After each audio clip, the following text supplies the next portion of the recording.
So imagine this, it is 1956, you are a KGB operative in Moscow. This morning, you get a file. Apparently, a new person has been posted in the American embassy. And your job is to be his shadow. You check his photograph and review the notes on his flight and map the likely routes that he will take. Then you take your coat and blend into the crowd and then just wait. It is cold and you miss your desk and the tea. Hours pass. When you need to pee, you move to the side and pee in a bottle because you don't want to miss him. And then you finally see your mark. When he rides the subway towards Red Square, you ride too. You can see everything that he does. He looks at the shop. Sometimes he slows his pace. Sometimes he gets fast. Most of the job for you is just discomfort. It's frozen fingers and burning lungs and long hours of nothing except waiting. But then there was a time when you can actually feel that the person sees you. They notice that they're being followed and you feel that, okay, that makes it easier for both of us because you're just doing your job. Finally, they reach the Red Square and they take some ice cream from there, and as a gesture, for some reason, they put it behind their back and sort of offer you without looking at you.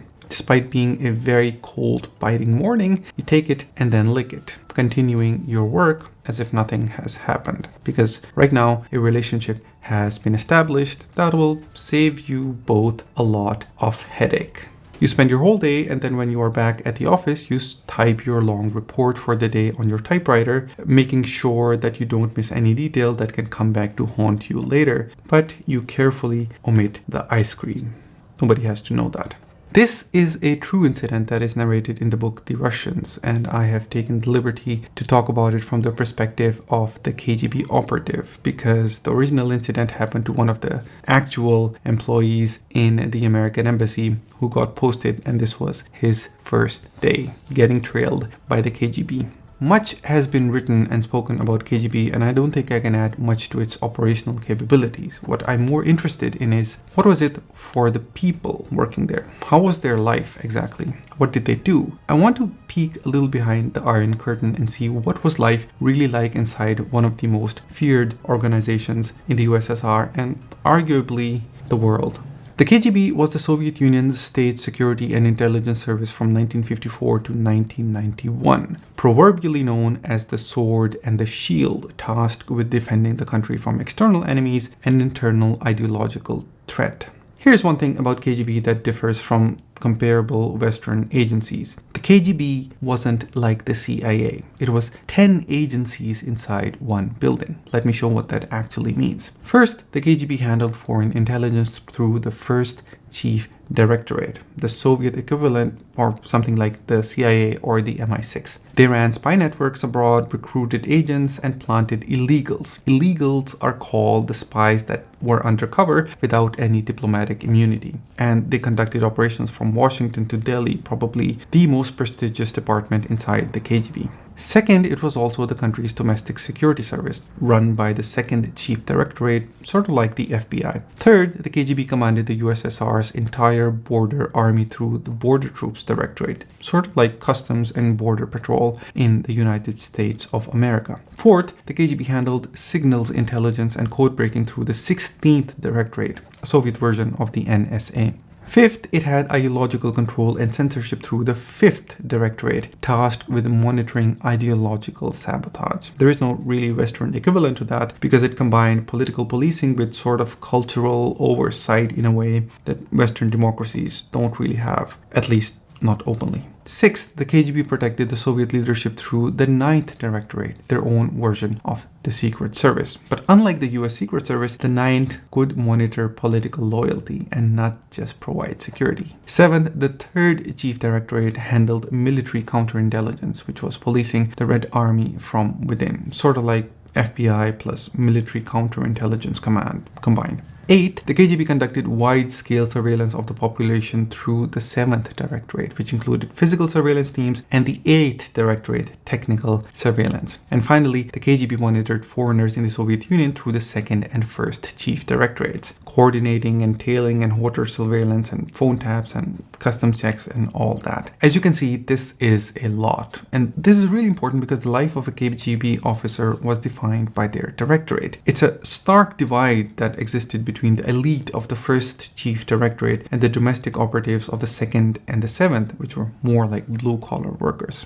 So now that we know how big the KGB was, how did they actually recruit people? Again, this is something very different from the Western organizations because you didn't really choose them, they chose you. In fact, from my research and readings from people who wanted to get into the KGB, they were actually quite looked down on. Vladimir Putin, the current president of Russia, actually tried to get recruited into KGB when he was still in high school, and he was rejected. He was actually told to go and get higher education and then study something like law, for example. And then in his fourth year of his law studies, he was approached by the KGB. And from there, he actually climbed the ranks eventually to become the president of Russia. So how would it begin? It usually would begin quietly in universities. For example, Moscow State University. A professor or Komsomol secretary would recommend a promising student in their report. Somebody who has brilliant grades and a stable temperament and politically reliable, and probably most importantly, a clean family background. So he does not have any relatives abroad, no ideological stains, nothing really unpredictable in his life. From there was a long, invisible vetting process that began. I mean, your neighbors were interviewed, school records were checked, personality traits were dissected. And it can be fairly assumed that when you first get to have an offer from the KGB, all your life would have been already turned upside down. And when you passed all of that, there was no formal offer letter. There was just a conversation in a side office, and that said your country has a use for you. So once you were chosen, you were walked into the Dzerzhinsky Higher School, where recruits were immersed in an entirely new world. For example, at the Academy of Foreign Intelligence, where the current president of Russia, Vladimir Putin, also studied, which is the most elite academy for the first chief directorate, they would spend 4 hours a day on foreign languages, 2 hours on tradecraft every day, and still more on diplomacy and philosophy and Western art and etiquettes and social norm. Everything was designed to help them impersonate Western professionals abroad. From one of the KGB manuals that we see that they were trained not really in surveillance, like tailing or dead drops or how to disappear into a crowd, but majority of their training was also psychological influence, understanding and shaping a target's motivations and emotional vulnerabilities and behavioral patterns. Their entire training manuals are a fascinating study. One of the things that comes out from KGB that it really prided itself on its training, because their training was highly academic. It was intellectual. You spent years perfecting foreign languages until you could pass for a native. You studied history. You studied Marxism, Leninism, and active measures, sort of like political warfare. A KGB officer in the first chief directorate, which was foreign intelligence, considered himself a diplomatic spy. It's sort of like a royalty, an aristocrat. They looked down on the CIA case officers as like uncultured because they relied too much on technology and money to do their work. In fact, they even had fake American towns inside their training centers where they watched Western movies and read the Washington Post, complete with grocery stores and American-style driveways to fully immerse themselves in the training. Now, I have talked about the training for the most elite. For the other directorates, there was a different criteria depending on the use. For example, if you were physically nondescript and you didn't have any standing out features, I mean, you weren't too tall or too short or too good looking or too bad looking, you could be assigned to the 7th directorate, which was the surveillance department, because they needed faces that sort of slid off the eyes. And what else they needed? You needed reliability and a lot of stamina, because you needed to do a lot of surveillance. Okay, so now I want to look at two major types of roles that existed in the KGB and see what their lives were like. Let's start with the most prestigious, the first chief directorate of the foreign intelligence. The best as they were, like the cutting edge. And as a part of the elite, you were posted abroad as part of a diplomatic mission in the embassy. The first thing was that getting overseas was the dream of many in the USSR for various reasons. One big reason being money, of course, because when you're overseas, you earned hard currency on a scale that was kind of unimaginable in the USSR. There is a story about a Soviet press officer in Tokyo who was receiving $1,400 per month in surplus income, which is absurd. It's like 10 times the Soviet engineer's monthly wage, and it's enough to buy one Soviet car every 30 days. days. That's how much they were earning. Diplomats and officers on UN or embassy postings, they returned home with entire apartments of Western goods. Sometimes they had like this huge Maytag kitchen sets or like furnished living rooms and even an American plumbing system. There was one person that boasted an apartment that was full of American appliances, including an imported flush toilet. And it was an object so rare that colleagues visited to marvel at it. Of course, this meant that you had to have some influence within the customs as well, because otherwise bringing it all wouldn't be much possible. Part of their salary was also paid in Vinesh Posiltor certificates, which were like cash vouchers that could be used at special stores called Brsoika stores. These stores sold Western goods, anywhere from electronics to clothing and even furniture. Operatively, these chief directorate officers were very, very rigid. They had intelligence meetings and surveillance detection routes and then embassy tasks and then several hours each night drafting detailed reports and cataloging source reliability and political mood and behavioral shifts and security risks. Friendships with locals were discouraged, romantic relationships were usually prohibited, and they were monitored by the host country's counterintelligence, their embassy security officer, and sometimes their own colleagues as well. Because the whole KGB was highly compartmentalized. There are stories where KGB deployed two separate teams in the same region without letting each of them know about each other. So naturally, it was highly stressful and agents could get very, very paranoid. There is a story about Yuri Bezmenov, a KGB press officer that was posted in Delhi, that shows how this strain could really break an officer. He couldn't really handle the stress and he had some severe ideological differences. So he left KGB and decided to stay in India and become sort of like a hippie going into the ordinary Indian life. But he decided to leave KGB. Later, he saw newspaper reports that the Indian police were searching for him. He really panicked and he tried to leave using smugglers who demanded a lot of money. Finally, in desperation, he approached the CIA and they smuggled him out to Canada.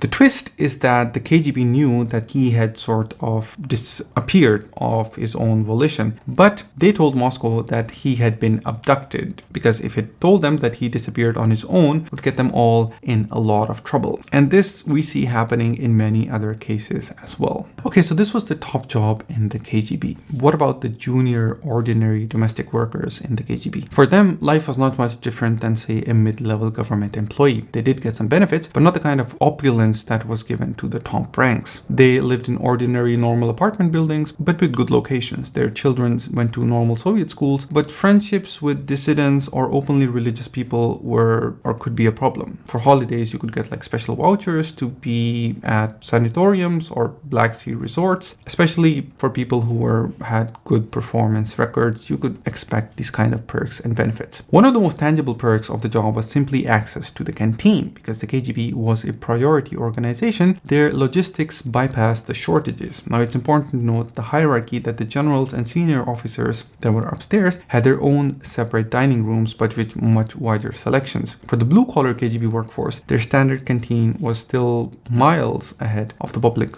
options. They could consistently get simple but like items that were in deficit, like high quality sausages with green peas or cutlets made of like actual meat rather than bread filler. In the end, a KGB officer wasn't really paid in rubles, but it sort of paid in privilege as well, because the red KGB card that they have, it could open a lot of doors in the Soviet Union. So what about their work? Their work mostly involved listening to intercepts, compiling informant notes, tracking scientists, building risk classification, and as we mentioned at the beginning, keeping an eye on foreigners of higher importance. Among their tools was something called prophylactic conversation, a very quiet, preventative encounter. So what was that? Imagine you find somebody who's causing a little bit of trouble but not really breaking the law. So you call them in for a session. These sessions were psychological. The officer would be very polite. They would offer tea and express concern that the subject was falling under bad influences. They would produce a transcript of a private conversation or a letter the subject had written or a report from a neighbor. They would want to show that they're being monitored. The goal was to terrify the subject into conformity without filing any criminal charges, because that's that's a lot of headache. For the officer, this was a display of the humanist statecraft, and like, we care for you. They wanted to show that. But for the victim, it was a very terrifying realization that the state is actually listening to me. And then the officer would then generate a report, the subject's reaction, whether it was successful or they need to be re-educated or required further monitoring. A total side note, this is a very well-researched subject, and I was surprised to see the depths that it has been studied, particularly in the Baltics and in Lithuania. But their life was again crushed under the bureaucracy and paperwork.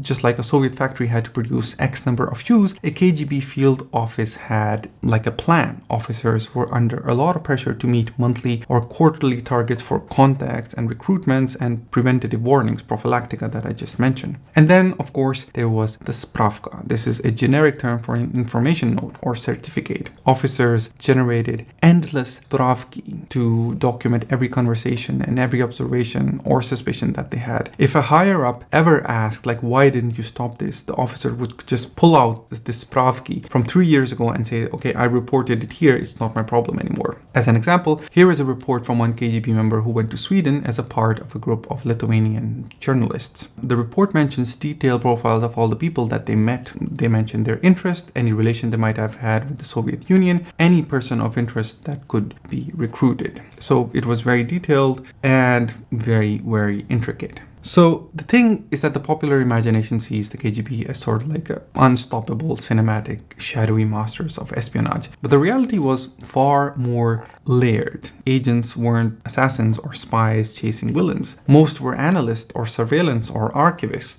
I mean, they were pretty far from guns and bullets. The KGB also didn't openly watch every citizen at every moment. It functioned through like a selective pressure, like a mention or conversation, an implied warning. It was more important for people to know that they can be caught or they are being watched instead of actually watching them. This fear was enough for everybody. Again, foreign postings would look glamorous, yet behind the scenes there was like lots of surveillance and then loneliness and then a very, very restricted life. If we step back, then the full sort of portrait of the life of a KGB officer emerges. It was defined by solitudes. It was defined not really by bullets, but by paperwork. They didn't have power, but compartmentalizations. They lived in a world that was carved into layers. I mean, what they said publicly was different from what they knew privately and internally, and what they guessed and what they feared was all different. And even from what they believed, it's kind of like they had all of these personalities layered on top of each other, because you couldn't really speak your mind fully. They were driven by ideology and the belief that they defended the homeland, but at the same time they were also driven by material rewards, better housing and access to hard goods and,